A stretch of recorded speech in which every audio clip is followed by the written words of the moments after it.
Okay. Hmm. They're Hi, live. everybody. We have arrived. Oops, we are officially in the building. I am here today with Bonita Grant, and today it's Credit Matters. So we are talking all things credit. Bonita is with Cure My Credit 700, and she's going to give us all the good things. So Bonita, just tell us about yourself, tell us about a little bit about credit. People will hop on, and if you are watching now, just say hey, tell us where you're from, what business you're in, what city you're in. If you're watching the replay, give us a hashtag replay or no hashtag replay, whatever. Ask a question, tag Bonita, tag me in it. Awesome. Bonita, tell us about yourself, my friend. How you guys doing? My name is Bonita Grant, and I own Cure My Credit Scores. And what we do is we help people get their credit scores to a 700 or greater, so they can buy houses, cars, all that good stuff. And we also help small businesses build their business credit, so they can stop Mm. using their personal credit to run their business. And yes, and so that they can start using their business credit, which is totally different from personal credit. But today we're definitely going to talk a little bit about how your personal credit works, because it's really crazy how they judge us on credit, but they do not explain how credit works. And so that's what I really want to get into, personal credit. And then if we have a couple of minutes afterwards, I'll give like a little bit about business credit, because everybody's like, I want a business credit. Yay. Honestly, you got to have the personal credit looking good, which means in the 700s, before you start the Mm. business credit. A lot of people think they can do it, like they can forget about their personal credit and just go straight to business. They're hip to that game. It doesn't work like that anymore. Mm. They are hip to that game. Ooh, so let's talk Yeah, about some of that, right? Let's talk about some of the things that used to work when it comes to credit and what doesn't work anymore. Can we just send a bunch got of it. letters and dispute everything all at once without any rhyme or reason? Does that still work? No, it doesn't work. Thanks. No, it doesn't work. Yeah, COVID was a game changer in so many ways. And a lot of people, especially in my business, have experienced a totally different um, way. You have to dispute totally different than you did before COVID. Um, so in the past, like you really could just send letters and not really have any rhyme or reason to it. And then, you know, things will come off your credit. You have to be like, you have to dot every I and cross every T now, because they are Mm. looking and they don't want to deal with it. And anytime there's any mistake, they will just throw it in the trash. Like before, you could send letters without having return addresses, without having return addresses, and you can't do that anymore. You have to have a Mm. return address on your letters. You never send, let's say you have 50 negative items, you cannot, never. I mean, this was before COVID, but a lot of people still think that they can do it. You can't send all 50 of those in one letter. Think about it. What happens is they get these letters. If you're good at it, you're going to get it in front of a person, not a machine. The goal is to get it in front of a person, right? And so when you're writing the letters, you really want to pull on the person's heartstrings. Like they see these letters all day. They're looking at letters all day long. And if they get a letter that says, fix this, and then it has 50 things on it, then they're going to be like, and Mm. no, right? So, but if To you have a letter, everything. To everything. yeah, fix all of this. Like all of this needs to be fixed. Okay. So if you have a letter, and you're able to get it in front of a person, there's different ways that you can do that to make sure it gets in front of a person. One of the most simplest, cheapest ways of making sure it gets in front of an actual person is, remember, the machines that read the letters, they're machines. So they have to run the paper through the machines, and the machines read the Mm. letters. If you take your paper and you go like this and you crumple it up and then you put it back in the envelope, they can't feed that through the machine. And so that's one of the ways to get it in front of an actual person. That's the cheapest way to get it in front of an actual person. So like if once you are successful in getting in front of an actual person, um, you want to pull at the heartstrings. You want to this is what I'm up to. This is why it's stopping me. Please check into this. It doesn't seem correct. And you have one or two things on there. You can't have 50 because they can't be Mm. 50 things that are wrong. You know what I'm saying? So, So, Bonita, really quickly, yes. how do they know which order to attack things in? So I can't send off 50. What do I send first? Send off Uh-oh. 50. You can send off 50, but it needs to be in 25 different envelopes. You understand Mm, that? I do. Yeah. And crumple it up, yeah. Yeah. Exactly. And so that's what we do, and that's why we're so successful in getting stuff off, is we're not doing it the cheap way, or the way that you send one letter. You got to break it up correctly, and then especially after COVID, you have to sometimes certify the letters depending on what is on there, Mm. what round you're in. Each round should be about 35 to 40 days. So you need to give the credit bureaus about 30 days to do their investigation. With COVID, it actually went up to about 45 days. It's back down some, but legally they have about 45 days to do their investigation. Before COVID, it was 30 days. Um, so you want to give yourself each round about 35 to 40 days. You need to write the letters, mail the letters, they need to receive it, and then you need to give the credit bureaus about 30 days to do their investigations to see if anything comes off. They look at your credit report again. If anything comes off, you don't dispute it again. It's a waste of money. Um, but if it's still on there, then you send new letters.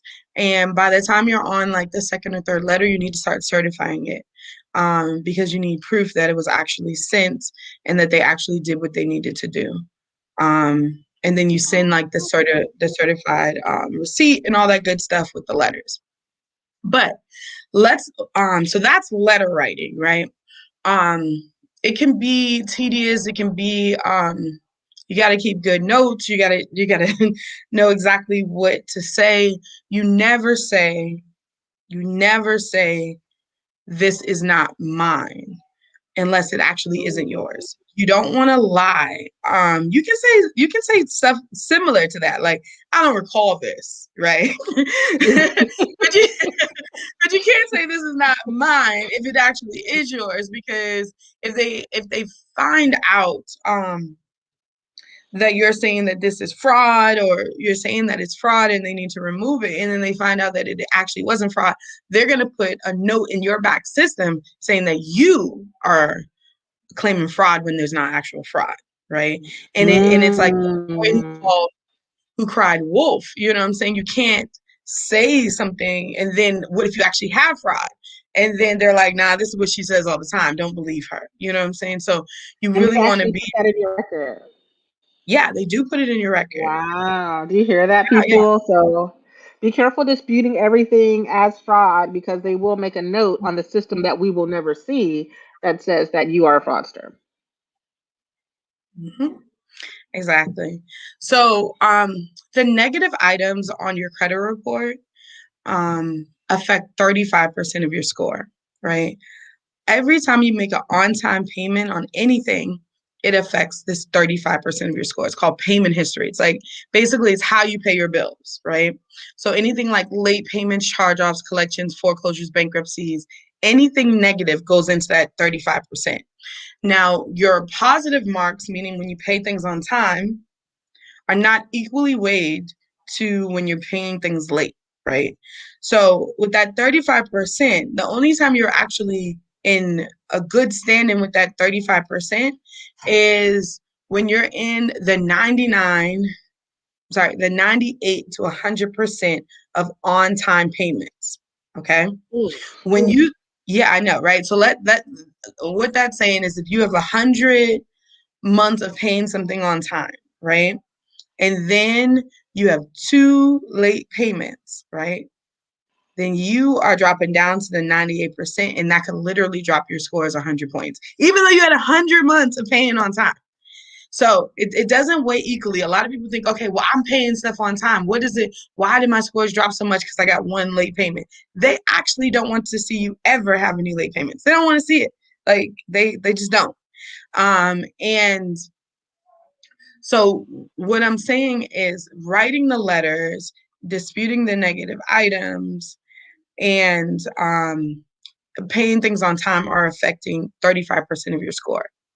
Now, 30% of your score only has to do with your limit versus your balance on your credit card.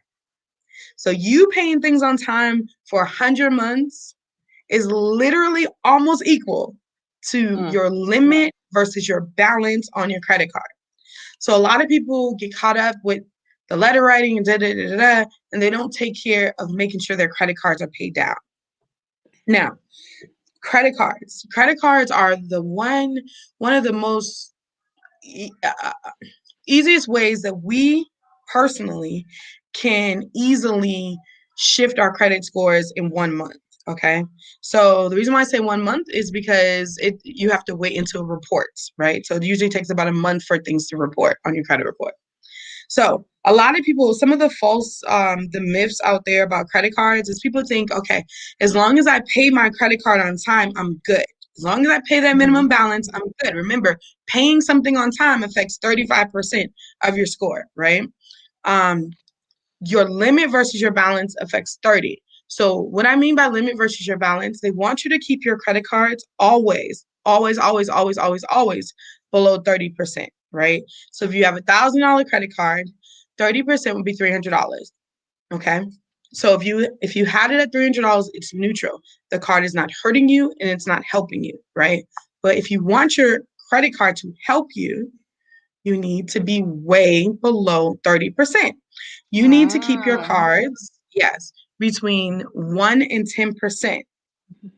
When you keep it between 1 and 10% of the limit, which is $1,000 credit card between $10 and 100, when you keep it between 1 and 10% of the limit, you're literally telling them that you're not dependent on this money. Like, this is just play money with you. Like, you got your finances intact. You don't really need this money. And with anything in life, when people have their finances intact, people give them more money. Right. When you don't have your finances intact, they don't give you more money, or they give you more money, but with way higher interest rates. So the goal is to keep your credit cards between 1 and 10%. So with a $300 credit card, that's between $3 and 30. $1,000 credit card between $10 and 100. $500 credit card between $5 and 50. Okay. Now, Boom. another myth is you need to keep it like that. You need to pay it down to that number before the bill is due. The problem is, let's say your bill is due on the 17th of each month, right? And you have $1,000 credit card, charge it up to $900, and then by the 17th, you pay that joint down to $100, right? Now, the credit bureaus are just as slick as you, okay? They understand the game. Like, you ain't the first person that thought about doing that. So they switch up when they report it to the credit bureaus every month. Just because you pay your bill on the 17th doesn't mean that that's when they report it to the credit bureaus. They may report it to the credit bureaus on the 12th of this month, the 13th of next month, switch it up because they're trying to catch you. So when you are trying to make a big purchase, like a house, a car, get your business credit, whatever you're trying to do that has to do with your credit, you want to get your cards down to that 1 to 10% ASAP and then leave them there. Okay. Just leave them there. Don't charge it up and pay it down. Just leave them there so that you give How yourself a long? chance for as long as you need to use that credit, right? So if you're buying, like I had a client today who's doing a new build, and she's buying the house in November, right? And so she's like, okay, but when do I need to get my cards down? And I'm like, well, honestly, you want to get your Now. cards down as soon as possible. Yes, you want to get your cards down as soon as possible, because one of the other things that shifted with the I don't know if I want to, because this is okay. So your Give it to credit us, report, girl. Give it to us, girl. so your credit report also has a memory. It has a memory. So You so it can't run. You knows, can't hide. yeah, so it knows if do certain things to get certain places. You know what I'm saying? So you get your cards down and then you get a new inquiry and then you run your cards back up. And then you get your cards down and then you get a new inquiry. Inquiry is basically when someone pulls your credit to see if you are eligible for a loan or finances, right? So if you keep doing that, it's gonna have a memory and it's gonna be like, oh, I know what's happening with Bonita. I know what she's doing. So honestly, you want to get It's your you, cards girl. down and leave them there um as soon as possible because two things happen. Not only does your scores jump automatically, but also the credit card companies are like, okay, I can trust Benita. I like how she rolls. I'm gonna actually give her a higher limit. And before you know it, that $1,000 credit card will turn to a 2,000, 3,000, 10,000, and you want that. If you're looking to borrow money, get a house, buy a car, and all you have history of is borrowing $300 a month on your credit. It doesn't give a lot of history of you being able to handle 500,000 or 300,000 or this $50,000 Mm-hmm. car or whatever. So you want to grow your car. You want to grow your limits. And the easiest way to grow your limits is to consistently keep your cards low because of the memory. And then not just that, so whenever you apply for a credit card, you have to like scroll all the way down and say okay. It's like all this stuff that you're supposed to read the contract of it. Well, the con hey so the contract that you're scrolling down on, it literally says that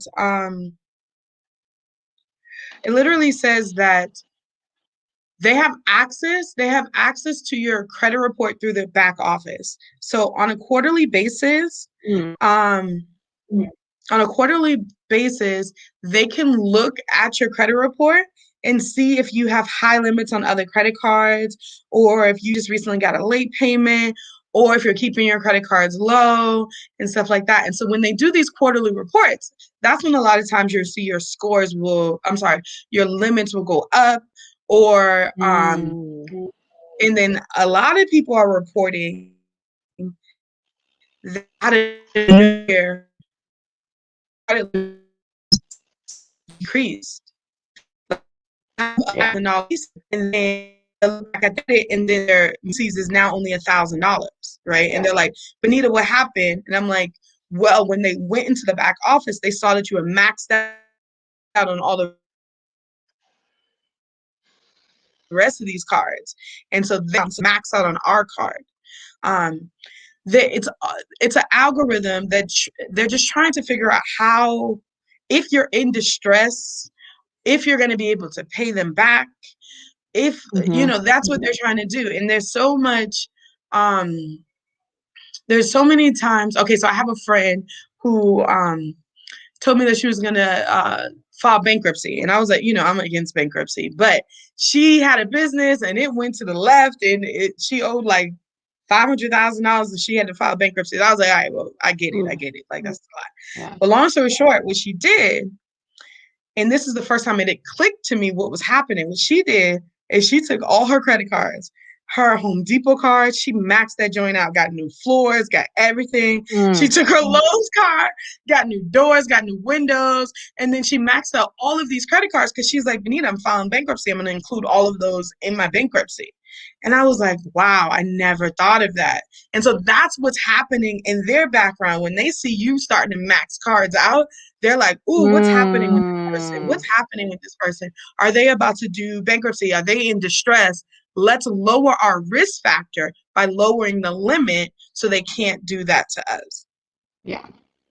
Yeah. Love it. And I love what we touched on. So, really quickly, everyone that's watching, we are talking Credit Matters. This is Bonita Grant with Cure My Credit. We are talking, our whole premise here is all about generational wealth, building a legacy, real estate, entrepreneurship. And a big part of that is your credit, right? In order to leverage different opportunities, take advantage of some financial opportunities, right? Your credit really does matter. So, Bonita is here to teach us a little bit about, we've already talked about how to work through some issues when there's some distress on your credit, right?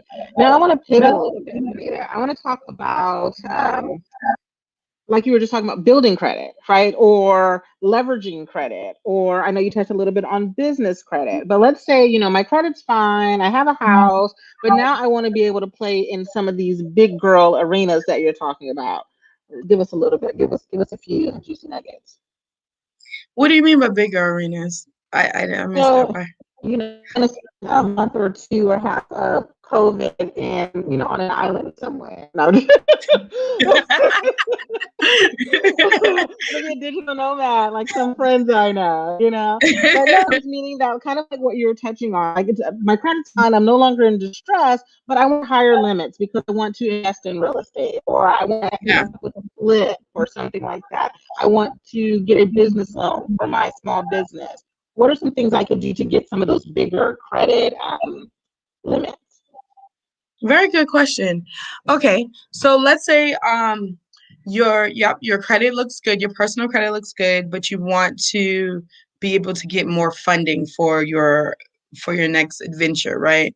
And so the best way to do that is first get all your cards to less than 10%, right? You don't want them less than 1%. The most points you can really get is having your cards at 1%.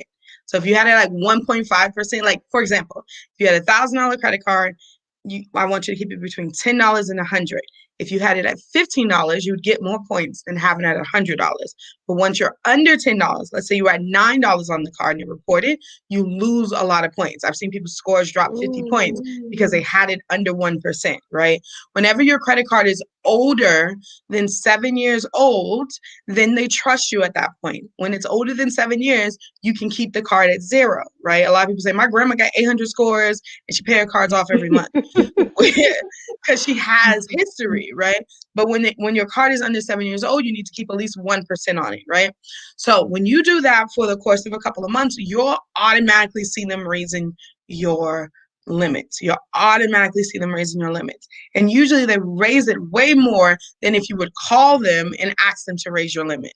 The reason why I don't suggest people calling to ask them to raise your limit is because it actually causes an inquiry on your score, right? When they go into their back office and raise your limit, there's no inquiry, there's no, ding to your credit or anything like that. But when you ask for it, then it causes an inquiry. And then also I've noticed that usually they raise it a lot more when you're just doing good at keeping your cards low than if you would call in to ask them to raise the limit. Okay.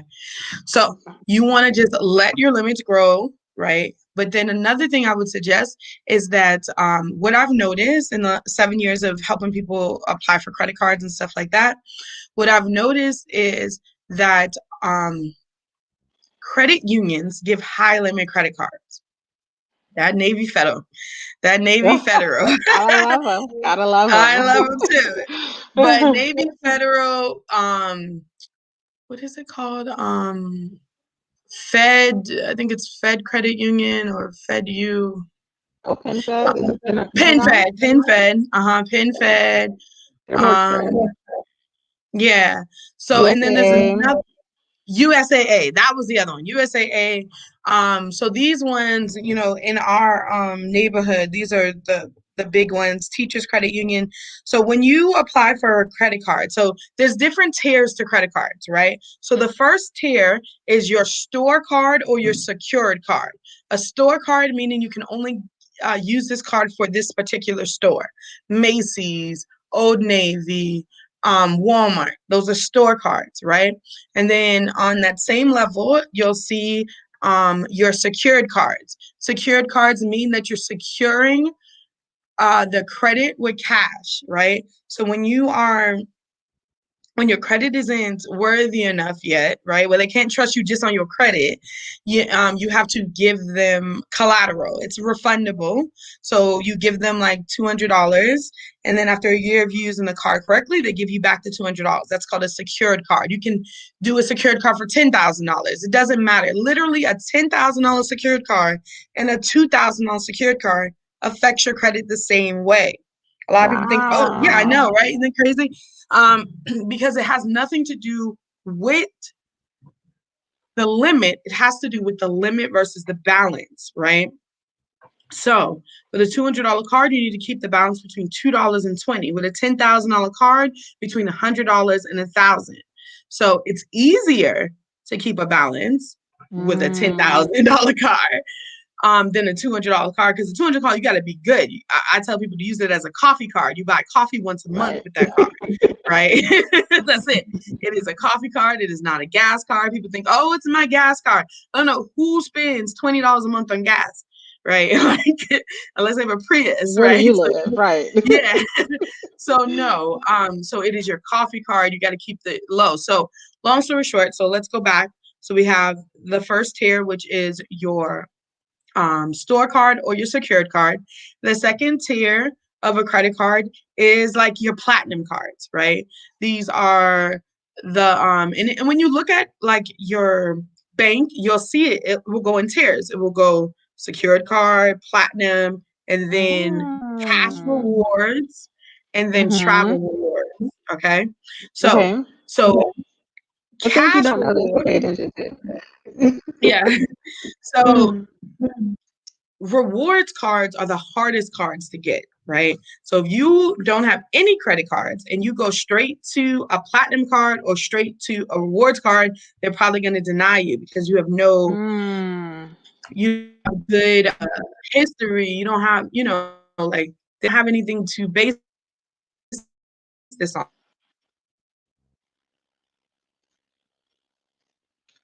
Uh-oh. Nita, we lost you, Right? I So think. you go straight from. Did you lose me? Am I You're still back. You're gone? back. Yeah, you're back. You're back. Okay, good. I'm sorry. It's the weather. So I know. So long story short, all right. So you can't go straight to the rewards card and you can't go straight to the travel rewards. Travel rewards cards. Are you still losing me? In and out, but you're back. You're fine. So Tell me if basically, you're what still you're losing saying is me. that you can't go straight. What you're saying, guys, is you Okay. cannot go straight to the higher level cards. That you may want to start with a secured card or a lower level card if you or don't have any credit if you haven't established it. Exactly. So, but the rewards cards are the cards where you're gonna get the $10,000, $20,000 limits. So you want to build Mm. up to the rewards card. You can't go straight there.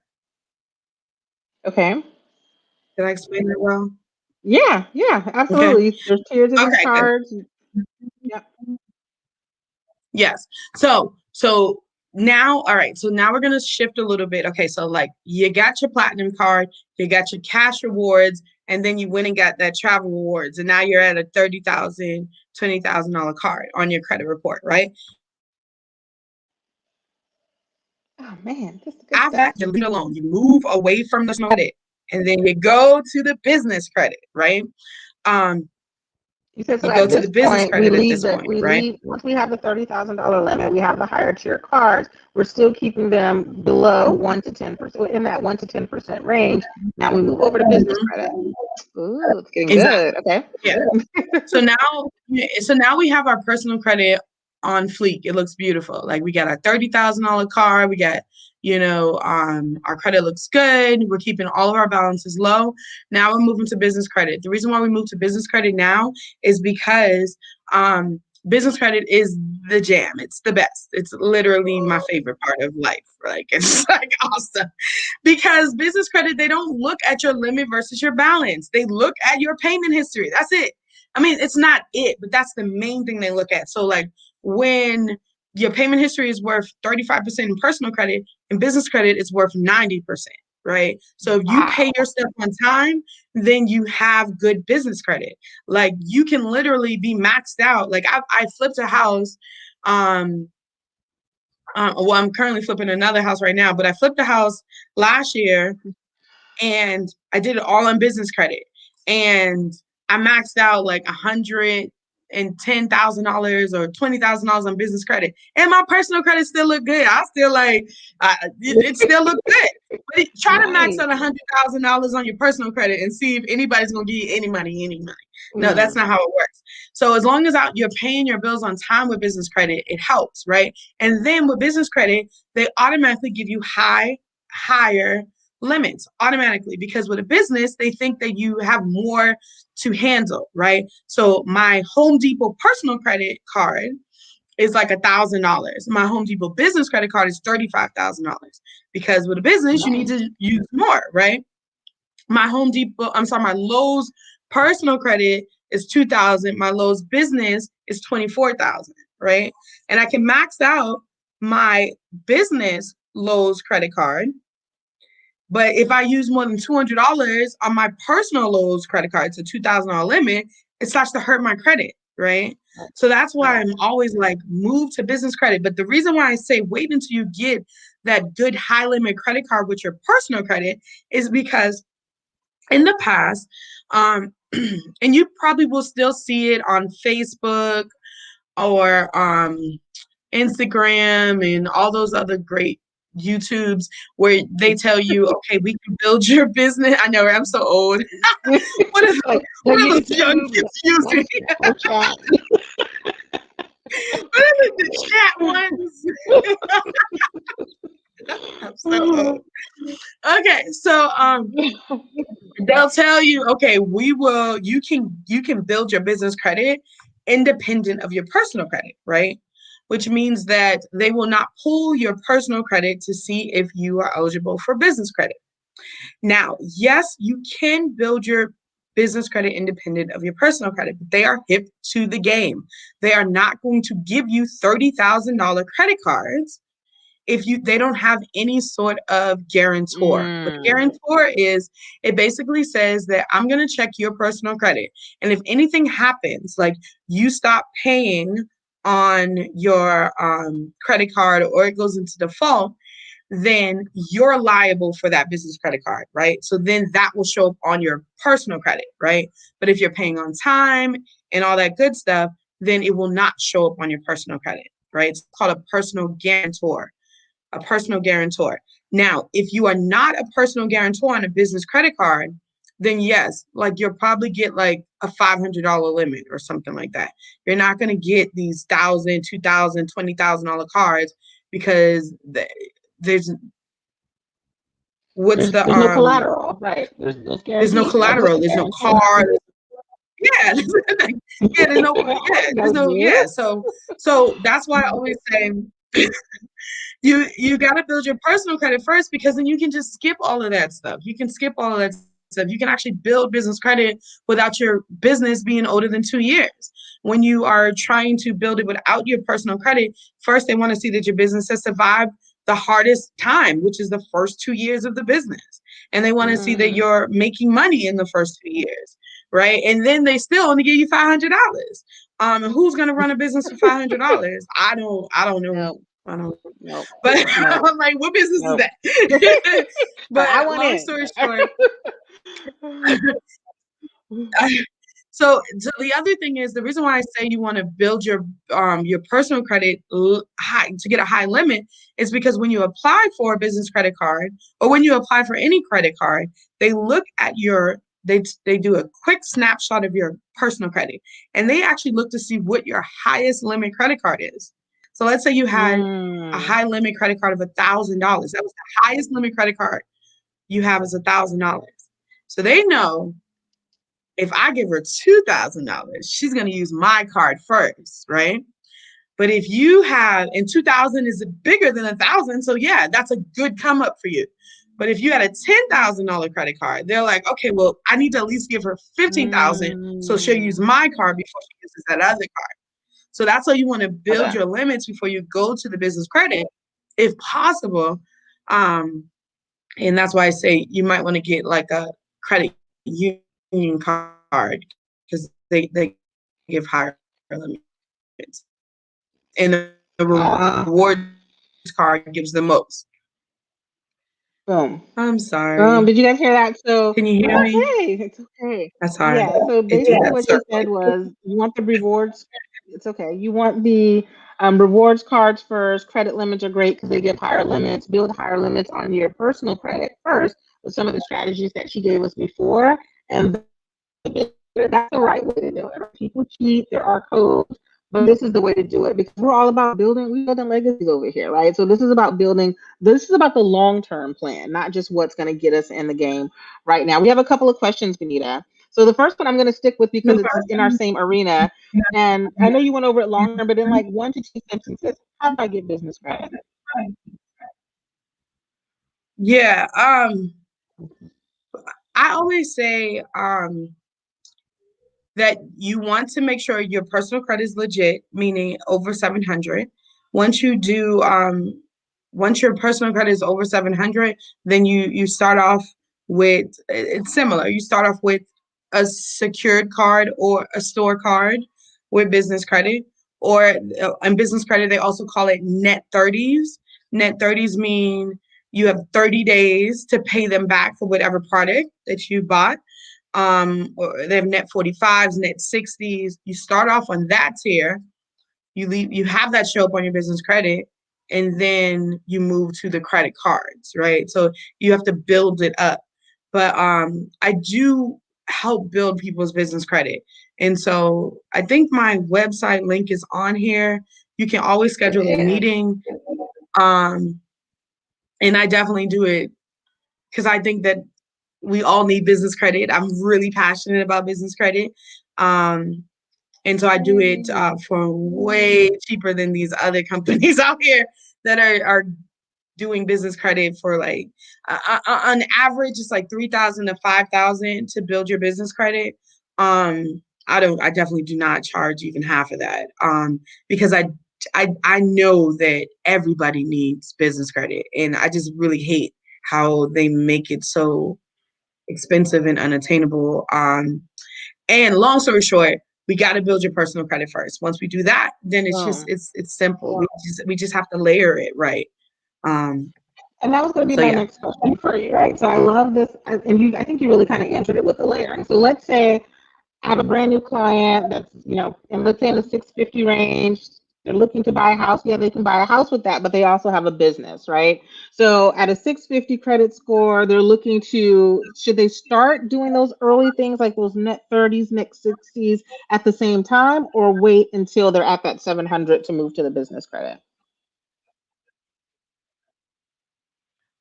Yeah. So I think that they with a 650 credit score, um, yeah, they should start in their 30s. They're gonna get lower Mm.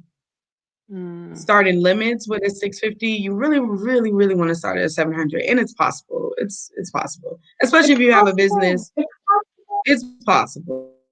We can move if you, yeah.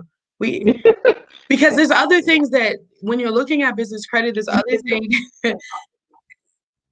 things that weigh, right?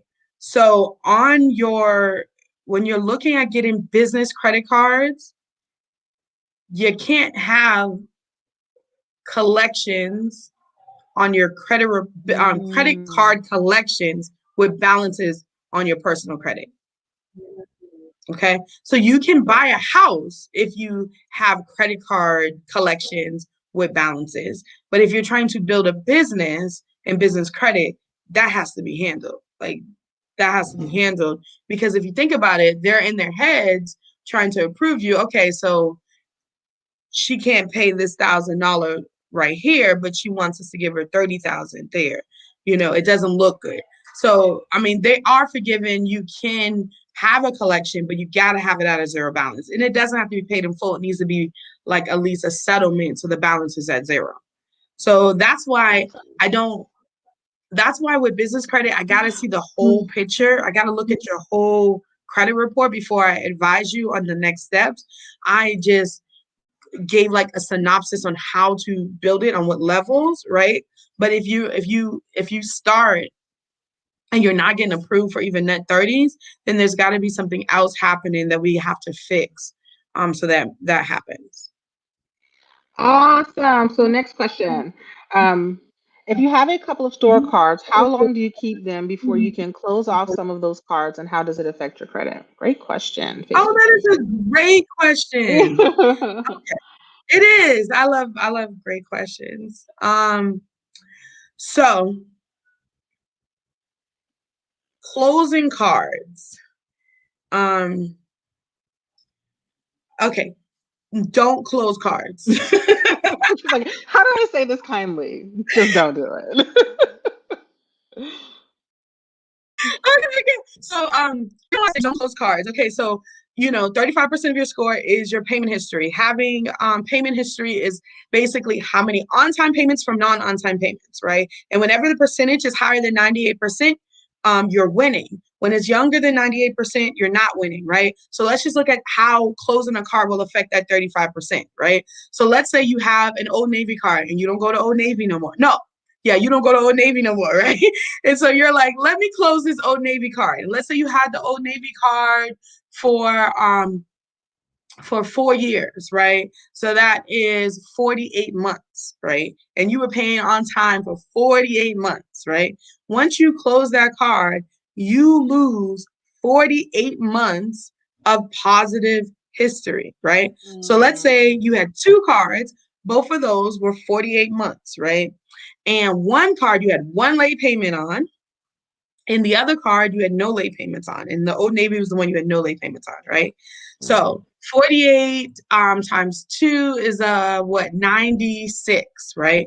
So that's very close to 100. So 96 payments, one of them was not on time, right? So Mhm. you're at about 98% of your payments on time.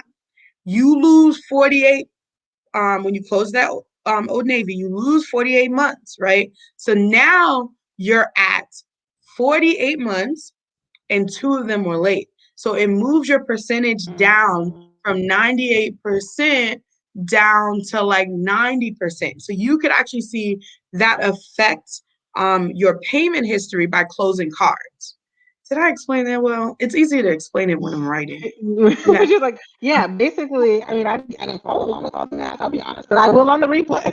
I can watch it. Basically, don't close the cards because if you close the cards, it affects all the percentages and stuff will affect the length of the history, like the length It will works in our affect favor. Yes, it will affect the length of history, which is worth 15% of your score, right? How old your credit is. It will affect your payment history, which is worth 35% of your score because it is a credit card and it has that balance, the limited balance that's worth 30% of your score, right? So it affects 80% of your score. You closing one card affects 80% of your score. Now, so that's why I say do not close cards until after you buy your house or after you need to use it. So let's say it's like a what is that one that nobody likes? That card, right? Whatever that card is. So that card that nobody likes that charges you. I ain't about to get in trouble, right? That charges you monthly fees or something like that, right? I understand wanting to close that card, right? You can close that card, but I would say wait until you can actually possibly take a hit. So wait until after you get the keys to your car, after you get the keys to your house before you close the card. Because I had a client, was it last year, and we got him up to 800, right? And he loved me and all that stuff, or Beautiful. whatever. He was upset because one of his cards lowered his limit or something crazy. And he called them and the lady on the phone got smart with him. And he was like, cancel my car, close my car. Right. Of course. And 'Cause you it know was I a need it. Just close me out, okay? Don't do it. it was a 20-year card. It was 20 years old of positive history. His scores dropped from the 800s to the 720s. Mind you, a 720 is a winner, but not for an Yes. 800 score. He was like, Yes. what Yes. the? Once you So he was see like, I'm that, going to it's call hard him to go back. back. Yeah, exactly. Mm. Because you can't just get 20 years. How you going to just, Yeah. well, there's ways to add 20 years. And I'll explain that in 1 second. But you like, in the real world, you can't just add 20 years, to your credit. So it dropped his scores and he tried to call back to have them reopen the card and they said we can reopen it, but it would start brand new. So he was like, All right. So how do we get 20 in real quick? Okay, so this is a way. This is a this is a good way of setting your kids up, setting your nieces and nephews Mm. and your kids up, right? So, the way to add 20 years on somebody's credit report is by being added as an authorized user on a 20-year-old credit card, right? So, for example, my grandmother added me to one of her credit cards, right? When I was 19. So the credit card was 30 years old and I was only 19 years old. So when she added me to Hey, this credit card, even though I grandma. was I love 19, grandmas. I had a 30 years of positive history on my credit. So before I even was eligible for credit, I had At great credit 19. scores because it looks like I had amazing 750 credit scores. And as soon as she handed my credit over to me, I dropped those boys down to 400 in like a year. You know what I'm saying? Blingo But I that. had to learn. I had to learn, so I could teach you. I had to learn. But long story short, one of the ways to set your kids up is, you want to grow your cards and you want to make sure that when they're of age, you add them on as authorized users. What Mm. happens is that credit card and all those months and years of good positive history shows up on their credit report. Nothing from their credit report will show up on your credit report. Just that one card will show up on their credit report. An actual credit card with their name will come to your house, not to their house. It will come to Mm. your house. You can cut that card up. You do not actually have to give them the card, right? Because my grandma did not give me Right. the card. You do You not can actually have have to. your credit, but not mine. Yes, No. exactly. Yeah, so after she added me on, we were able to get my own credit card, and that's how I was able to jack my scores up because I. And so that's what you do. You set them up, and that's one of the ways you can add years onto people's credit. So if you have a good person who has an older credit card, right? 5 years old, 10 years old, 20 years old, right? And they don't have any late payments on that card. And they always keep their card balances low, right? Because remember, if they keep the balance high, that will actually hurt your credit, right? They got to Mhm. keep their balance low for it to help you. Then that will help jump your scores tremendously. But on the same aspect, you have to trust this person because if they get one late payment, that's going to show up on your credit, drop your scores, right? If they are using the card too much and paying it down and using it, that's going to affect your scores. So you have to make sure it's a card that they don't really use, like they use for coffee once a month, that they keep their stuff low. You do not want to be added on a card that somebody uses all the time because that you have the Mm. potential for it to show up high and hurt your credit. Also, there are sorry. Also, you wanted to try to be a a non-store card. So a store card like a Macy's card or whatever, that will help. But if it's like a card that you can use anywhere, it helps way more. Okay. And then also American Express cards, when you're added as an authorized user, it starts from the day that you're added. So even if that card was 20 years old, it only shows up on your credit as if it was a month old. So American Express aren't usually the best cards, right? And then also cards, you want to add cards that have a limit and a balance. You don't want to add unlimited cards because it's not affecting that 35% the same way. Awesome, Bonita. First, I just say thank you, my friend, for joining us today. We're gonna wrap up because we're gonna respect everyone's time. Bonita runs a really, really busy business. If people see my calendar and their hearts implode, you see her calendar and you just drop because it's absolutely insane. But that's because I she's love my busy life. helping people. Can we tell the people where you are, like what your life has been like for the last 2 months? No. I'm So, private, yeah. uh, so I have 3 kids, and all under 6, and it is very fun enjoying the homeschooling and running a business. I love my life though. I wouldn't change it for anything at all.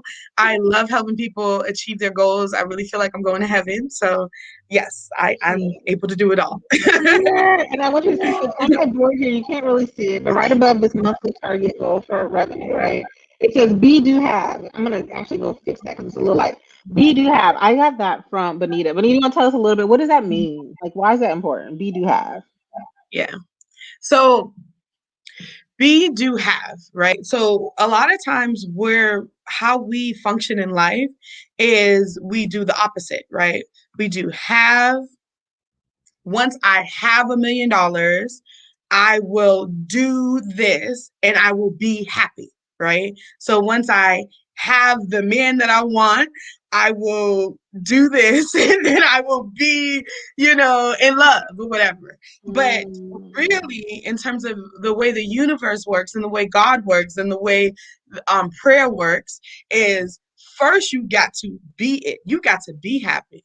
You got to be abundant, right? Once you are that, then the universe will allow you to do things differently. And then what will show up is you will have everything that you want. So you start off with the being. You are abundant. You are successful. You are a millionaire. Whatever it is, like you be that in the moment, and you literally have your energy reflect that, and everything else will flow.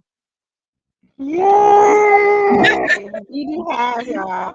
And so, what we do too, a big part of what we do, I should have asked this in the beginning, but of course, we're all about building a legacy and generational wealth and all of that. And I know that that is a part of what you're doing, whether you talk about it or not. So, just tell us a little bit about what building a legacy means to you, why it's important in your life. Oh yeah, I think that especially in the time that we're in right now, it is um it is still possible to help create a different future for the next generation. I've traveled the world. I'm a Sagittarius and I love to travel, and I've been to every single continent.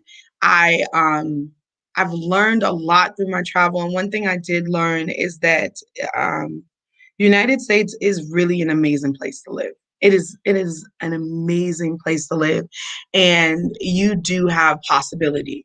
There's a lot of countries where, whatever class status you're born into, there's not an avenue to go anywhere else.